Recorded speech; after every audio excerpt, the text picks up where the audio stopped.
Hi everyone, welcome back to yet another Universal Challenge video. Now, in this video, I'm going to be going over which Gundam is the best for someone new to Gundam to start with before jumping into the franchise as a whole. Well, there is no clear-cut answer. As what is a good starting point? Well, it really depends on the kind of genre of anime you like, as Gundam really has something for just about everybody.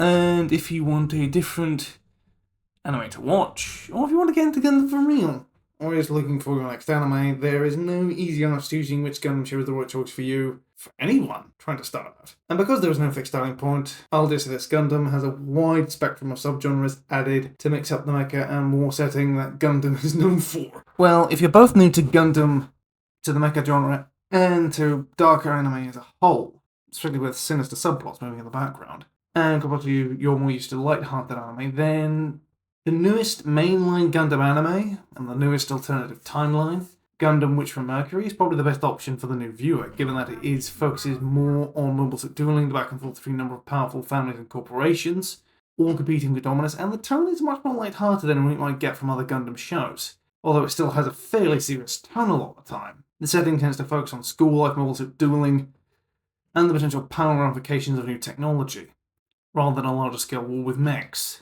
You could basically call it Gundam Light.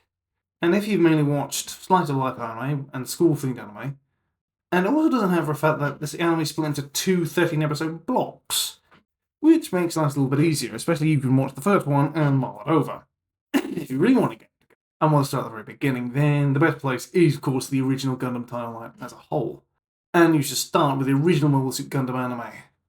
And then, if you want to go in further, watch each TV show and the first real original Gundam film, Charles Counterattack, in the order of both their release and in chronological order, as it really makes sense both in the timeline and you get all the context necessary to actually understand what's going on, given the fact that both Zeta Gundam and Double Zeta Gundam are direct sequels. Not only that, watch them in correct order will allow you to follow the timeline and get the overall shared story overall. And it only really makes sense to watch them in the correct order. However, that does mean you might have to commit to Gundam proper.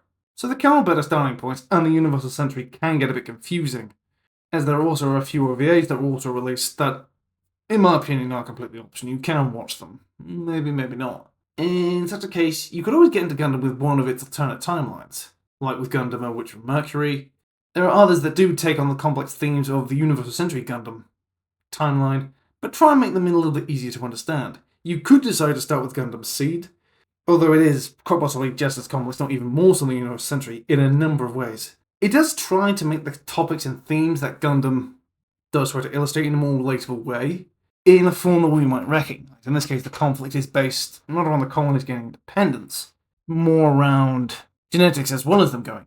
And there's also a fair bit of melodrama, but it is complicated by the idea for a fact that war is perpetrated around the idea of racism, which it could have handled better.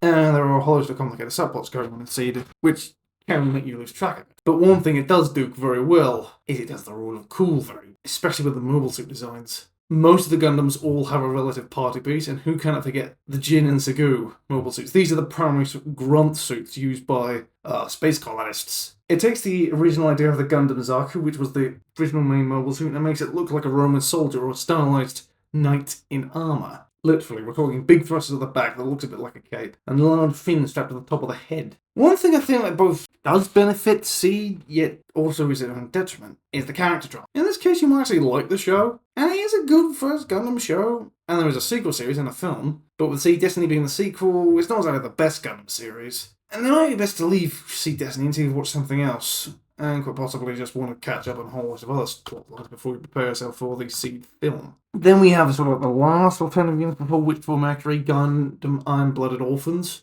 And it is just straightforward and simple. And if you just want to see giant robots smash each other into scrap, then this is the show best for you. I mean, the combat feels heavy, like mobile suits running around, and the story, generally speaking, is a bunch of underdogs trying to make it big, as they try and find a place in a world that just sees them as little more than tools. There are also a lot of intricate complexities as well, but I think it's done in such a way that is relatively easy to understand. And the world is explored from a simplistic point of view. If you want to get into Gundam and you mainly watch Yu-Gi-Oh!, Pokemon, Cardfight Vanguard, or Blade, then Gundam offers a lighter take on its own premise, namely giant robots fighting. But in this case, the animes I'm referring to are based around the Gundam Monarchets, which is called Gundam, telling the story of how a team start climbing the tournament rankings and competing against other teams in hard-fought battles with a wide array of weapon tactics. And it can be an easy way to get into the Gundam franchise, especially if your anime experience is limited to anime that base the stories around either a collectible trading card game, a collectible battling toy, or something other collectible. In that case, Gundam Build Fighters and its follow-ons is your best bet of actually getting into Gundam as a whole if you want to get in that. Mobile Suit Fighter G Gundam is not the best Gundam show, and while the lessons in making an alternative Gundam timeline will learn very quickly with the next show, Gundam Wing, G Gundam feels more like a cash grab trying to jump into the fighting and martial arts anime craze started with by Dragon Ball Z. It's also full of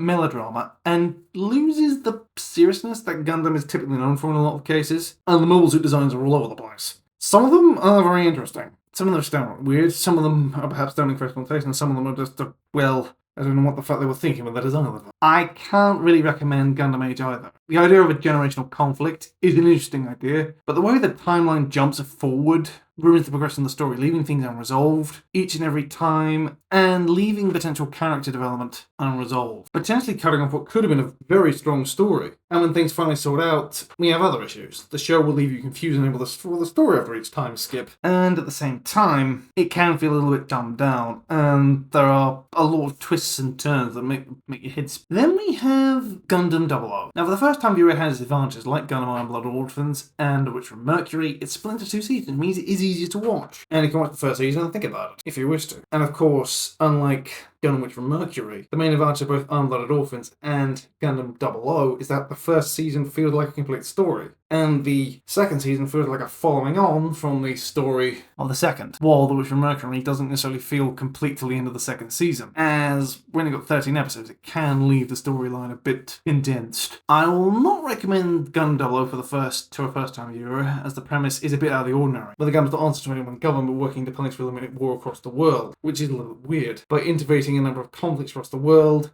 and potentially causing the whole world to turn against them. And there's also the fact of interplay between various nation states. However, I won't say it's not a good entry. However, I will not say that it is not a good entry. And if you wish to watch it, please do so. It actually is a fairly decent anime, all things considered. This was sort of the anime that introduced the idea of a show having multiple Wing Gundams at the start of the show, and then we have Gundam Wing, which was the first Gundam show dubbed into English back in the year 2000. This can be a good Gundam entry point for the Gundam franchise as a whole in the story early on. And you're introduced to the main characters very quickly, and we even get to know our 5 Gundam pilots very quickly as well. Their personalities, to a certain extent, are established quickly, which is important in such a large cast. Basically upgraded partway through the show. All the Gundams get upgraded. Now, the show does have a couple of unusual ideas. The villains style themselves both like medieval knights and wear uniforms styled around Victorian cavalry officers. Although it does have a first proper evil Gundam, which is an idea I like. However, it also does have a lot of back and forth, and with 5 main characters being introduced so quickly, one inevitably rises up and the other ones are left out. They just get left undeveloped from time to time. The last 2 Gundam that will be covered in this video are After All Gundam X and Turn 8 Gundam. Now, I will say for a fact it is a terrible idea to start with Turn 8 Gundam. It is an excellent anime and a great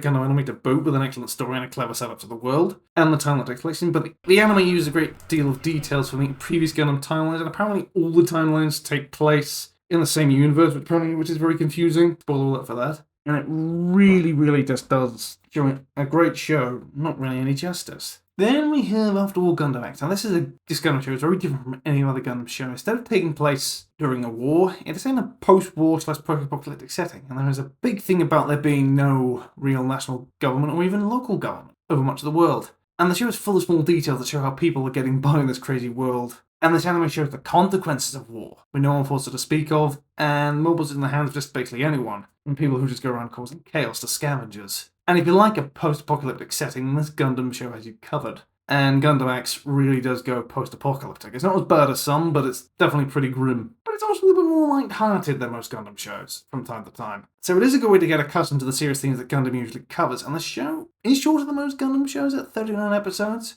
And because of it, the story moves in a more fast-paced manner. And there's always some sort of action going on in each episode. So, if you like action, well, Gundam X actually has quite a fair bit of it. However, it does have the new time confusion stuff that also plagues the Universal Century. I won't try and explain it, there are other ways of explaining it. And if you prefer a slower paced anime, you won't be able to luck with this one, as everything happens relatively quickly in the show. And the conflict and the villain's motives do seem a bit strange. Well, so there you have it. The main Gundam timelines and which ones I think is the best one to start off with. If you want to start off basically, I would recommend the original Gundam timeline, especially if you watch the original one at the very beginning. Gundam Wing from Mercury is also a good starting point. It's very fluid. Its short episode count is both a blessing and a curse. And then after all, Gundam X. In the universe as a whole, the settings are well laid out. They're relatively simple to understand in terms of things happening, and the root causes of the conflicts in all three, like the original Gundam and after all Gundam X, are well laid out.